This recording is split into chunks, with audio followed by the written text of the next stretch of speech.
Getarik kobalkatiak ongi etorri nizu eta nik utxiko ez dizut egingo. Ni eskualdeko ordezkari bezala, nire nagusik horatzen daude, hemen aurren bat eta atzen, nire nagusi beti izan dezela Urola Kostak 5 herrik ditutelako eta 5 alkateak dira. Gaur oso gustoa nago.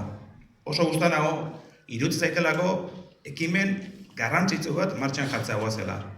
Pozik nago, Getariko alkateak esan duen bezala, alderdi politiko guztietatik jaso dugun erantzun baikorragatik.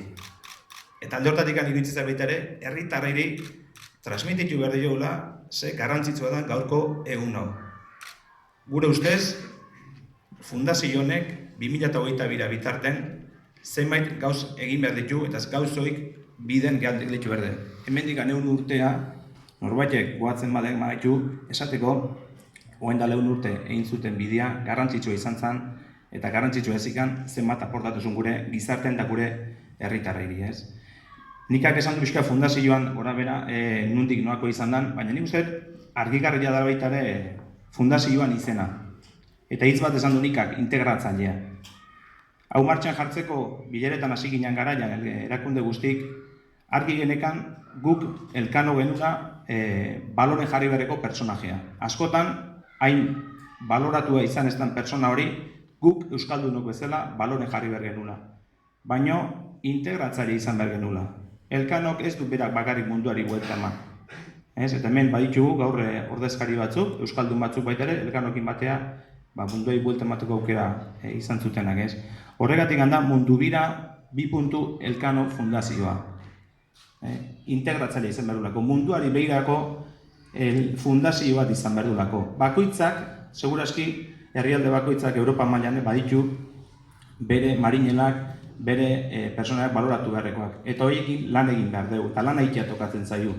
Eta hor, egin behar dugu apustua, hor atera behar dugu Estatu maila, hor atera behar dugu Europa maila, eta hor atera behar dugu mundu maila. Gure izakerakin, gure izateko erakin, eta elkanok bezala, intzun bezala, eta euskal kasu hartan industriak, baloren jarrizun baita ere, kasu hartan industriak, ze garrantzi zuen, eta ze baliabide eta ze gaitasun genitun, ez?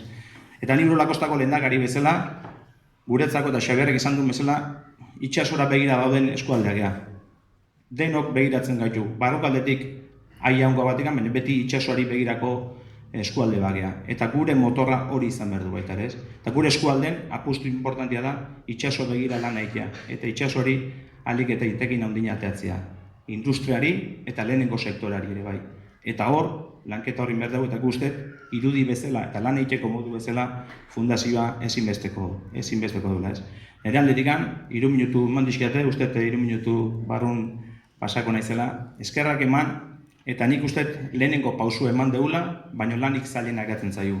Eta guain, hemen azaltzea itun akordio guzti hauek, elkarrekin joeten baldin magea, seguru nago, 2022ko abenduan 31an bukatzen denaren fundazioaren bere egitekoa, herritarrak arrotasunez ikusiko dutela 4 urte, 5 urte atzeako ibilbide guzti hau eta politikarioke segurazki arrogoteko moduen goala. Esterik ez, eskarrik asko y felicitar a Ana Mari como ciudadano de ahí, además, orgulloso de que los papeles aparezcan ahí, como no, y agradecer a la familia por la custodia de estos papeles y sobre todo por ponernos a todos y a toda la sociedad para que vean la hazaña que contrasta al final con la hazaña que hizo Elkano. Eskarrik asko.